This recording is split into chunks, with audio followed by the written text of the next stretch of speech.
Hola, hoy vamos a hablar con Domenico Ponsenza. ¿Cómo estás, Domenico? Muy bien, en la situación paradójica en la cual nos encontramos en este periodo histórico, que claramente desde cuando empezó la pandemia estamos encerrados en casa. Yo vivo en Milán y aquí fue el primer epicentro de la pandemia en Occidente. Entonces ya es bastante tiempo que estoy en esta situación que se presenta como una situación efectivamente inédita respecto a cualquier otro periodo que recuerdo en mi vida, ¿no? No he vivido la guerra porque no soy de la generación de la guerra. Entonces, efectivamente, no se trata de una situación completamente inédita que en muchos aspectos ha cambiado la vida diaria mía y de todos los que viven en este momento este tipo de condición. Cuando empezó la pandemia era una cosa de aquí, de Milán, la Lombardía, el norte de Italia, pero en un tiempo muy rápido esto empezó a devenir un problema en toda Europa, en Estados Unidos y ahora se está difundiendo un poco en todo el mundo, ¿no? Entonces creo que se trata de algo que es inaudito, que no conocemos y que aprendemos un poco a tratar de una manera paso a paso, ¿no? Pero se trata de algo que nos queda un poco misterioso para todos. También hay la incertidumbre no solo nuestra, que no sabemos nada del virus como tal, no podemos decir nada sobre el virus como psicoanalistas, porque se trata de nuestro campo, ¿no? Somos ignorantes sobre esto, pero también los que estarían supuestos saber sobre esto, es decir, los científicos, los médicos, están delante de algo que no entienden muy bien, ¿no? Y entre ellos también hay una cierta dificultad a tener una posición común. Y esto claramente produce un cierto efecto en la opinión pública, ¿no? De una cierta desorientación, un cierto sentimiento de inseguridad respecto al saber, con lo cual estamos enfrentados, ¿no? Esto me parece importante como aspecto, ¿no? Difundido en el enlace social que nos permite entender un poco el malestar de este momento, ¿no? De este momento histórico, ¿no? Porque por un lado encontramos en la pandemia algo que nos obliga a quedarnos encerrados en casa, ¿no? En una privación de libertad extraordinaria, ¿no? No sé si en periodo de guerra habría sido así, ¿no? Probablemente sí, pero de una manera un poco diferente. Y al mismo tiempo, más allá de esta certeza que tenemos que estar en casa, estamos enfrentados con una inseguridad generalizada respecto a qué es de verdad este virus, cómo se puede tratar, cuáles son los medicamentos que pueden tener una eficacia. Estamos aún lejos de la posibilidad de una vacuna, ¿no? ¿Cómo podemos empezar a salir de casa, ¿no? Ahora aquí estamos en la así dicha fase 2, ¿no? Del tratamiento de la pandemia, es decir, más allá del tiempo del alarme sanitario de los hospitales que han pasado un periodo terrible aquí en Italia, pero también en otros lugares, en España, en Nueva York, en muchos lugares, donde la pandemia ha producido casi un colapso del sistema sanitario. porque no estaban preparados a este tipo de emergencia, ¿no? Ahora no estamos en este tiempo, no estamos más en este tiempo, porque ya los hospitales se han vaciado, sea de ingresados, sea de pacientes en terapia intensiva, ¿no? Pero ahora entramos en la que llaman la fase 2, un tiempo segundo, donde hay muchas incertidumbres, porque es más complicado el proceso que empieza ahora. En el primer tiempo, para la población común, el problema era quedarse en casa, simplemente. Era bastante simple la cosa. Ahora se abre un tiempo 2, donde el problema es cómo salir, en cuáles condiciones, con la incertidumbre del efecto de esta salida sobre el virus. Entonces entramos en un tiempo, por un lado mejor, pero por el otro lado complicado, más complicado, ¿no? Donde es más que un problema de estar en casa o salir, el problema es cómo graduar la salida, ¿no? Cómo graduarla en función de los efectos. Pero no conocemos los efectos, hay que ver lo que va a pasar. Entonces, estamos en un tiempo de verdad muy caracterizado por la incerteza, yo diría, ¿no? Y este es el sentimiento más difundido entre la población, y también algo de esto se refleja también en la opinión pública y en la discusión entre los científicos, los que se ocupan de la economía, los políticos, ¿no? Estamos delante a un problema crucial, ¿no? Entre la vida y el trabajo, ¿no? La seguridad y la posibilidad de trabajar, ¿no? Y este vídeo, ¿no? Esta condición, esta encrucijada difícil, ¿no? A tratar, es el punto donde estamos en este momento. Con respecto a eso, Domenico, uno de los textos que yo leí tuyo, que está publicado en castellano, se llama Jacques Lacan y el problema de la técnica en psicoanálisis. Bueno, me imagino que esta situación te ha enfrentado a nuevos problemas técnicos, digamos, ¿no? ¿Qué pudiste hacer? ¿Pudiste pensar algo al respecto ya? Yo diría, más que problemas técnicos, el problema que se viene a crear en esta situación me parece de otro tipo. Es decir, estamos en una condición inaudita, nueva, donde es imposible el encuentro en presencia, ¿no? Esto pertenece a todos los niveles de la experiencia, ¿no? No es posible juntarse con los familiares.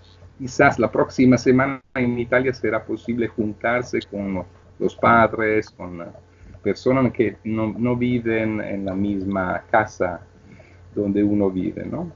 Pero hasta ahora ha sido imposible esto. Será imposible para un tiempo que no podemos aún calcular, encontrarse para reuniones en presencia, ¿no? Para trabajar en presencia en un conjunto amplio de personas, ¿no? Y también esto hace problemático el encuentro en presencia con los pacientes, ¿no? Hay una indicación muy precisa a evitar este encuentro para razones sanitarias, aunque no hay una prohibición para los practicantes, porque los practicantes resultan, por lo menos en Italia, como trabajadores sanitarios del sector de la salud. Entonces no hay una prohibición en esto, pero hay una muy fuerte orientación a evitar este tipo de encuentro para evitar dar ocasión al contagio, ¿no? de producirse. Y bueno, la cuestión entonces se ha puesto en términos de decidir, ¿no? ¿Qué hacer para nuestra práctica con los pacientes. Este es el punto discriminante, ¿no? Decidir suspender, por ejemplo, ¿no?, para un tiempo X la práctica hasta que se pueda restablecer el encuentro en presencia, o experimentar en esta situación extraordinaria, ¿no?, otra modalidad de la presencia, que no sea la presencia real en el encuentro, en la consulta, porque no hay otra posibilidad de permitir al discurso, al trabajo analítico desarrollarse. Este es el vídeo fundamental, ¿no? Y respecto a esto, yo creo que cualquier decisión es subjetiva y es legítima, podemos decir así. El problema que se pone respecto a suspender en este periodo es que no se sabe cuándo se podrá reempezar, ¿no? Porque no se trata de un tiempo reducido, no se trata de un mes, 2 meses, no es una vacación, no es un periodo de vacaciones, se trata de un tiempo muy largo, ¿no? Entonces cada uno está llamado a decidir qué hacer en ese tiempo, ¿no? Personalmente yo he dejado libres mis pacientes decidir lo que querían hacer, dando la disponibilidad, si querían, a poder tener contactos telefónicos, ¿no? Y cada uno ha respuesto a su manera, ¿no?, según su posición subjetiva, su momento en el trabajo analítico.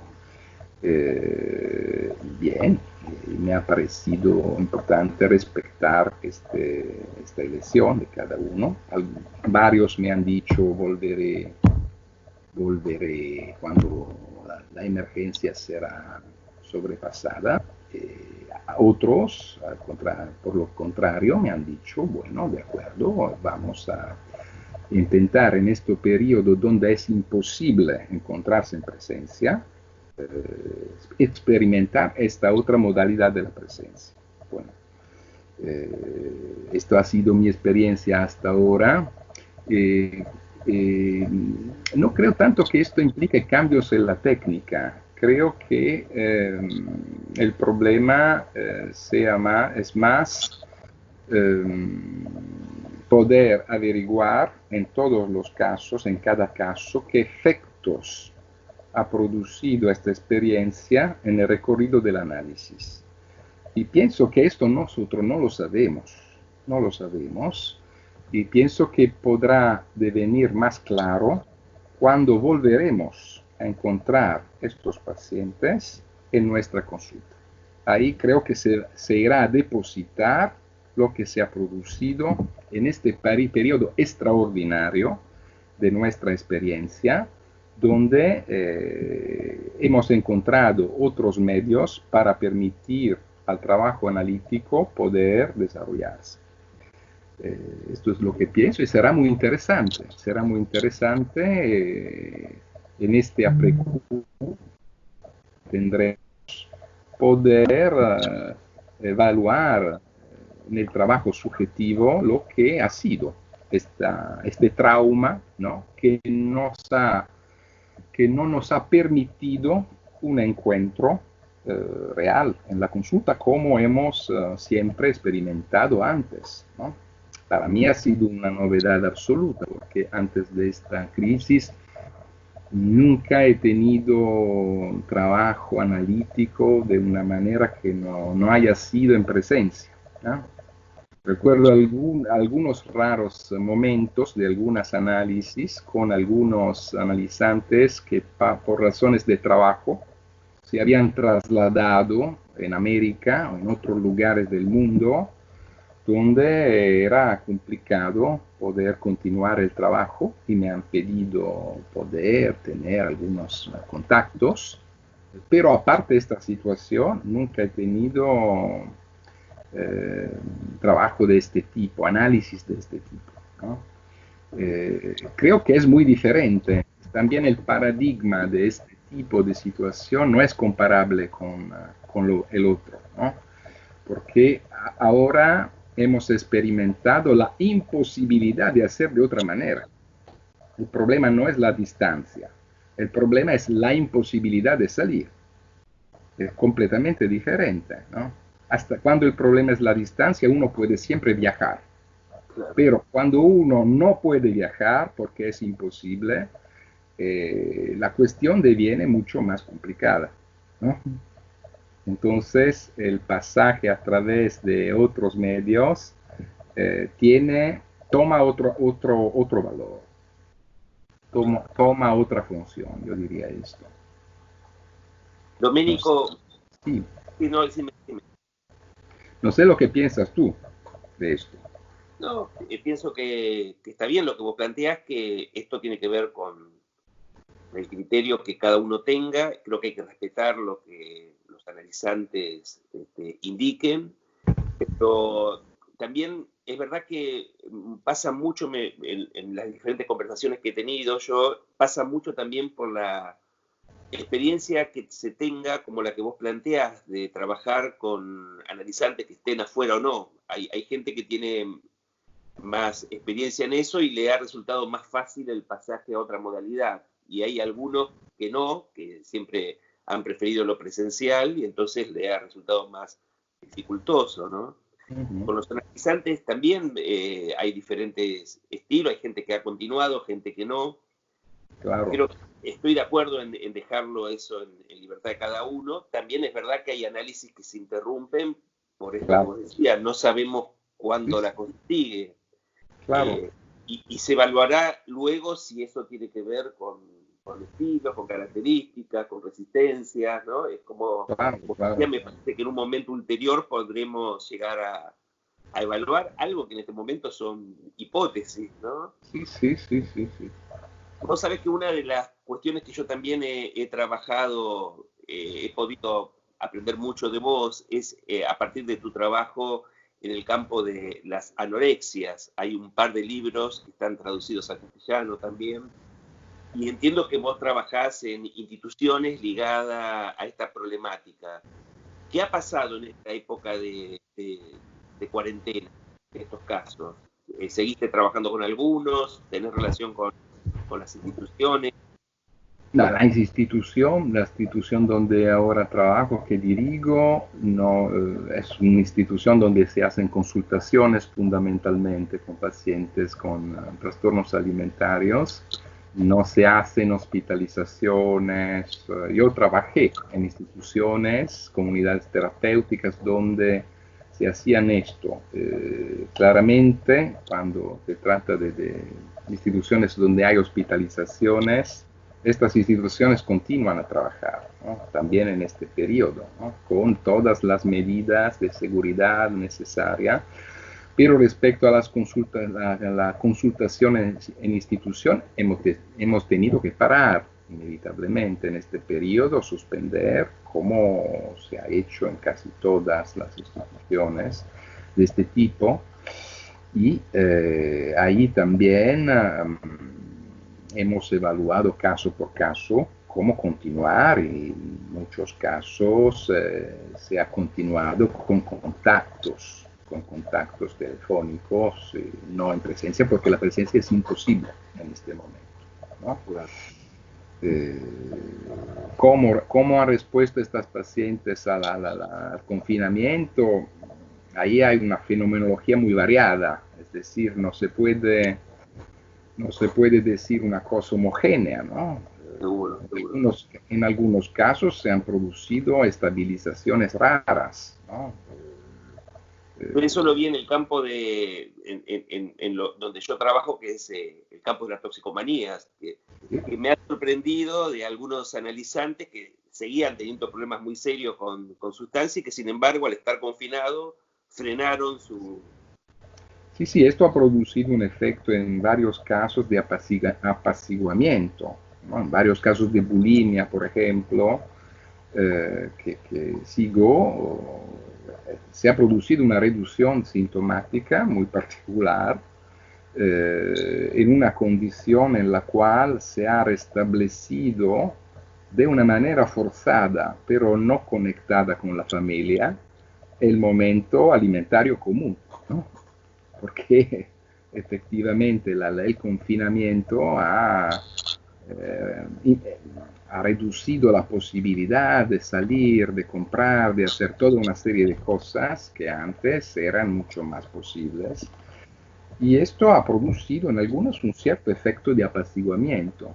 También en algunos casos más caracterizados en un sentido persecutorio, este, este proceso de confinamiento ha reducido un poco la persecución en algunos casos, ¿no? Porque para algunos al final el persecutor se ha encarnado en el virus mismo, ¿no? Respecto a lo cual devenía importante protegerse, ¿no? Entonces no podemos indicar un efecto homogéneo en realidad en estos casos. Hay una variabilidad muy amplia, ¿no? En la causística, en las modalidades de respuesta del sujeto a este tipo de condición, sin duda. En mi caso en particular he tenido problemas con la alimentación, pero esto ha llevado al aumento de peso. Por lo que he visto, por los chistes y memes que circulan, no soy el único caso. Así que No, vamos a ver qué pasa después de la pandemia, digamos, ¿no? claro. Domenico, una de las cosas que también he leído mucho ha sido lo que ha sido tus presentaciones como AE.